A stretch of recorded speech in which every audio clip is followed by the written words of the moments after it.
Okay, let's get started with worksheet 37. So we're just practicing really all of our participles. We've been focusing on the future active and future passive this week. Make sure my chat is working.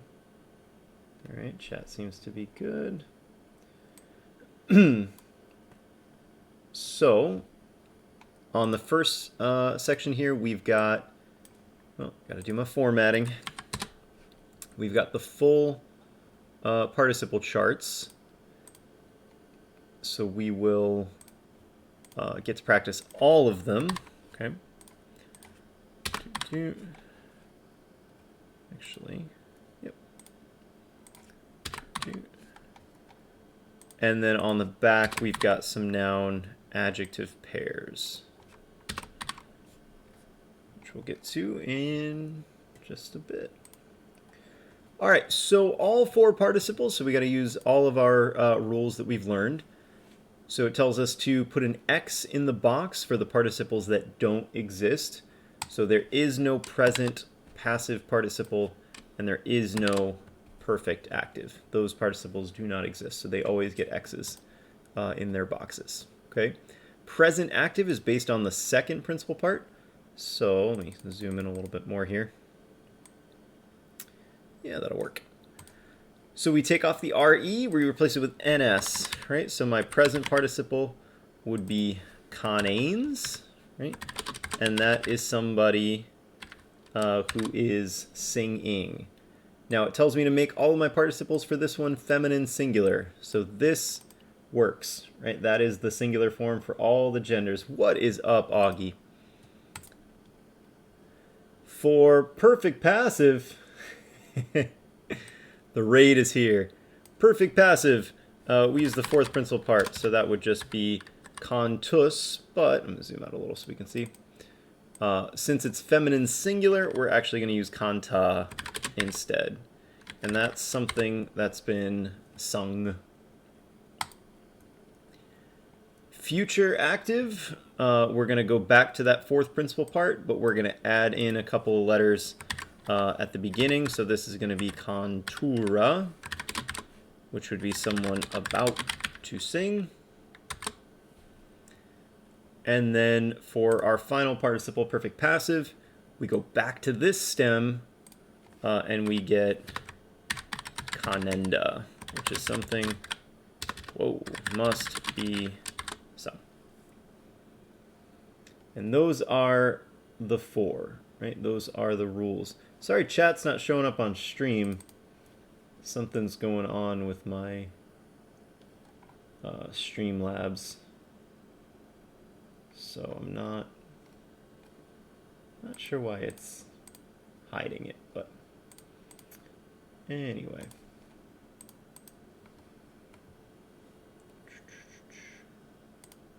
It's locked, it's visible, it's invisible. We'll see. Okay. Next participle, or next verb here is aperio. Oh, it worked! Hey. Chat. Let's go. Tu no cantas. Alright, so aperio, since it's aperio, we're going to have aperiens, which is someone who's opening, but we're not there yet because this tells me to make them all masculine plural. So in order to do that, I need to think about what my genitive is, which is entis. So I'm going to have aperient as my stem, and then for masculine plural, aperientes. So that is the correct form there. Masculine plural, aperientes. This guy doesn't exist. This guy doesn't exist. For perfect passive, we just use the fourth principal part. So that's apertus to make it masculine plural. Aperti. This would be, Chaz, for your Spanish, this would be, I believe it's abierto, is how you would say something is open. So this would be something opened, something that's been opened. aperturi for future active, people who are about to open something. And then for future passive, we go back to the original stem, aperiendi, which are things that must be opened.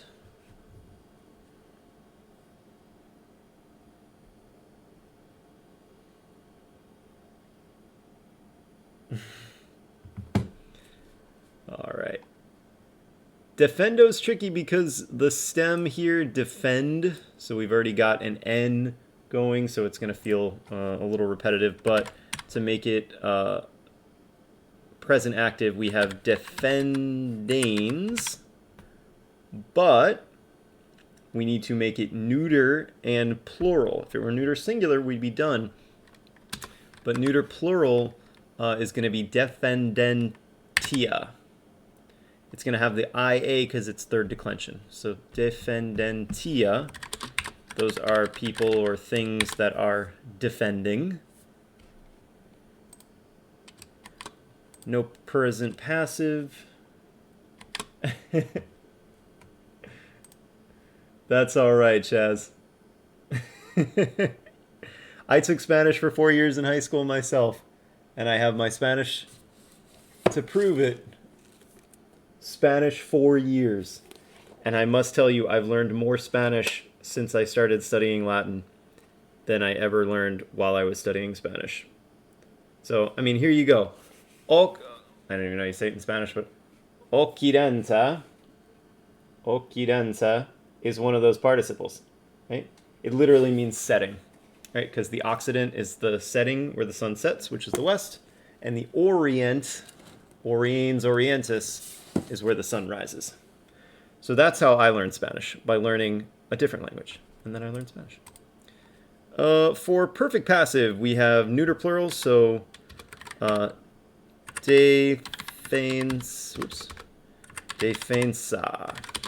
Those are things that have been defended. Future active, we've got, oops, I forgot a long markup here. This is defendentia. This is defens. Oh my God, so many long marks. Defensura. Those are things that are about to defend. And then this one is the trickiest one. Defend enda. And those are things that must be defended. Right? So your stem for your verb is defend. Then you got to add another end to make it must be. So defendenda. Those are things that must be defended.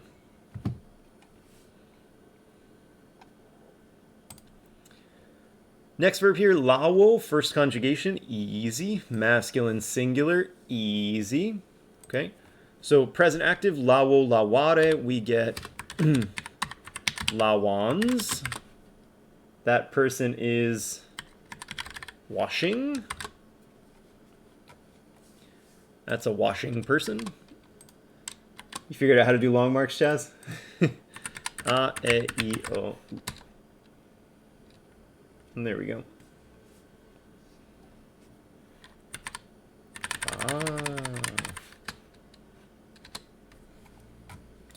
So lawans is washing. Perfect passive is the fourth principal part, which is lautus. Since it's masculine and plural, we don't really have to do anything to it. Lavarse. Yo me lavo. Tú te lavas. Yep, that one we know. There we go. See? These are things that are one thing that's been washed. Reflexive verbs. That's a big one. Lauturus. That's someone who's about to wash. And then we go back to the original stem. Lawandus, which is something that must be washed. Yo me lavo. I'm getting my Italian mixed in there too. I say every day. Todos los días. Yo me lavo todos los días.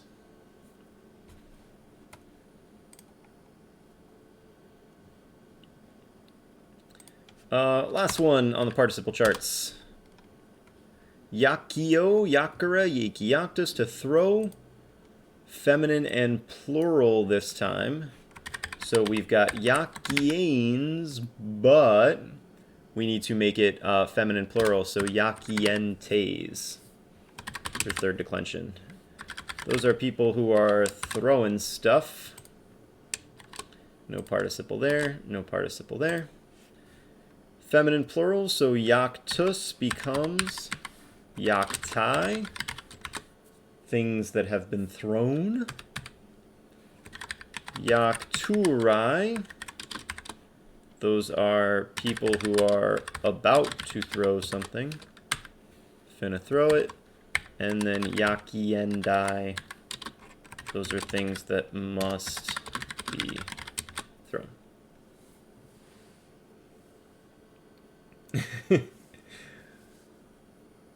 Yo no understando Spanish. There you go. I think you mean yo no comprendo, but we'll go with it. I knew what you meant. Or you could say, can you also say no entiendo? Is that a verb? Entiendo? I'm pulling this out of like 15 years later of Spanish.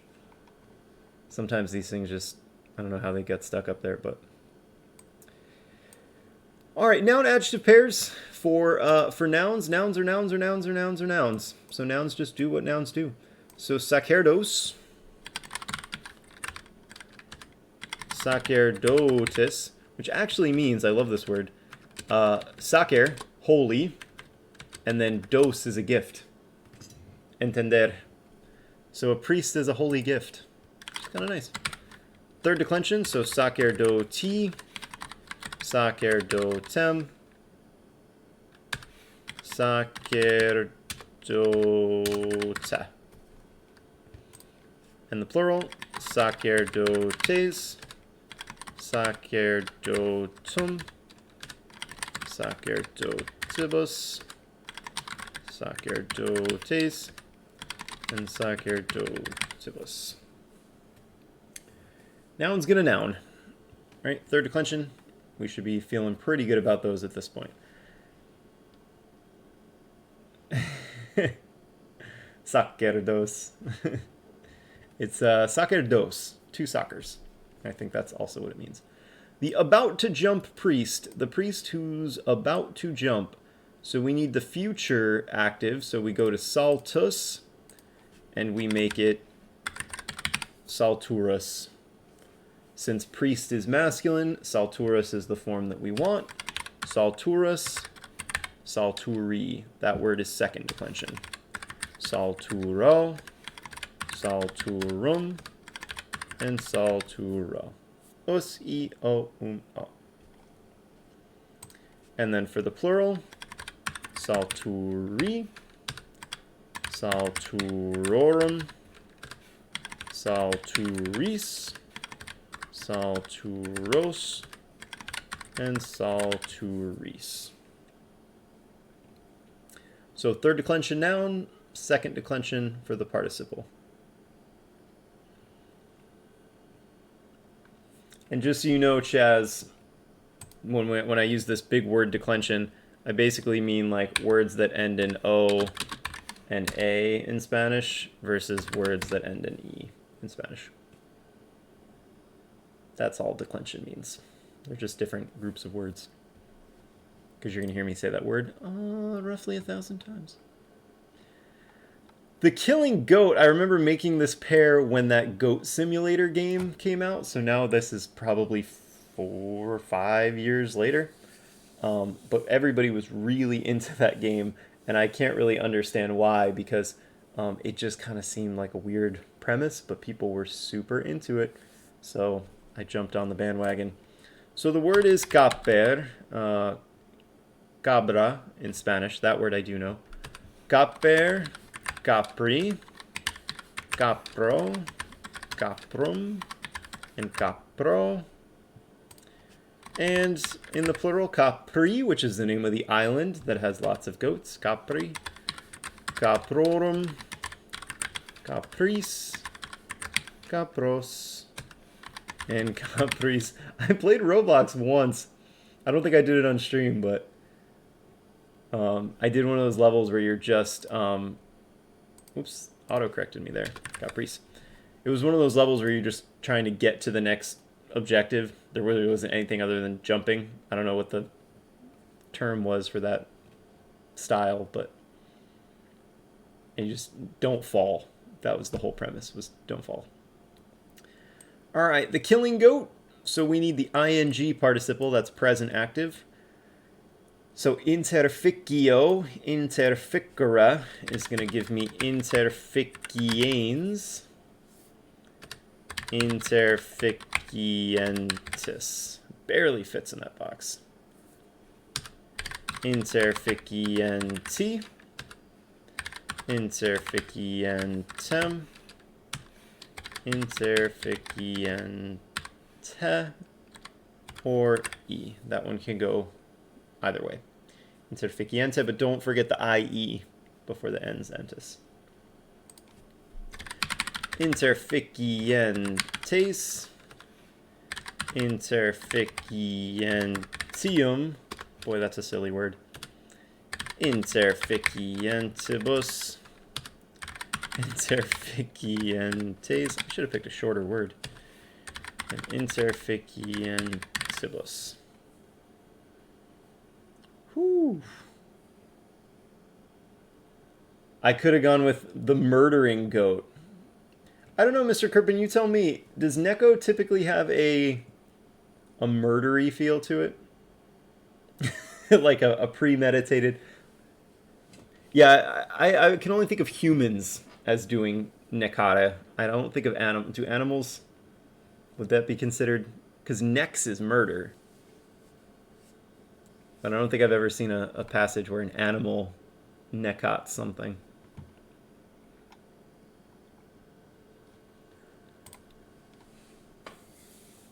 Rana agriculum necat. That also might have just been to limit it to first conjugation and first declension.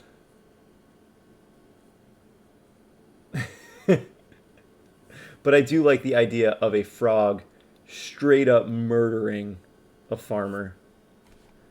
All right, my noun here for number 3, Westus, Westus, Westus, Westus. So this is third declension. Westus, Westus, Westy. Oh, I'm going to say Westy a bunch. Uh-oh. Westem, Westa. Westes. The plural is most likely going to be Westium. It's got this I stem thing going on. Don't think too much about it. Just go with it. Trust me on this one.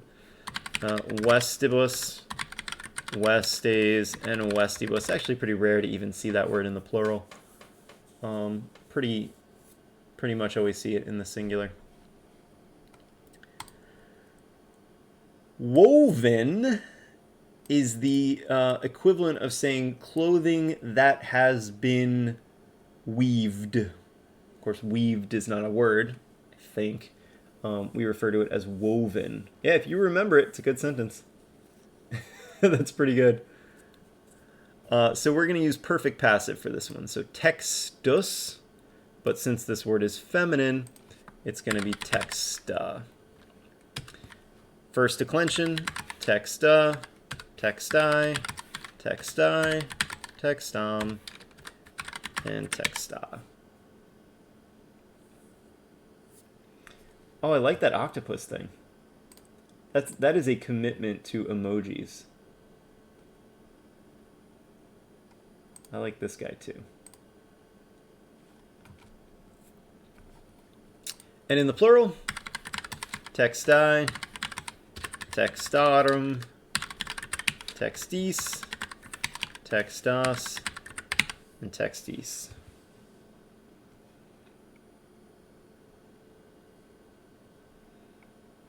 So third declension for the noun, first declension for the participle because it's feminine. And that brings us to our final pair here. Periculum. Periculi is danger. Second neuter. Periculum. Periculi. Periculo. Periculum. And periculo. I don't know why I'm struggling to type that word. So my singular, e, o, o. My plural, neuter, be careful. Pericula. Periculorum. Periculis. Pericula. Periculis. Whoa, that's a good one too. I gotta up my emoji game. It's so hard on here because the it's such a small image, like that it has to be detailed. It's like sprite work. You need to, in order for it to be good, it needs to be a high quality image. And then last but not least here, increasing ing. So we want our present active participle. So augeo, augere becomes augains. The genitive would be augentis.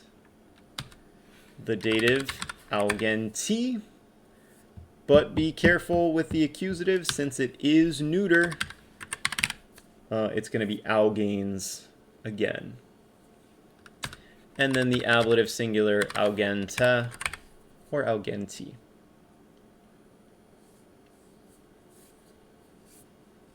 For my plurals, we have augentia, augentium, augentibus, augentia, and augentibus.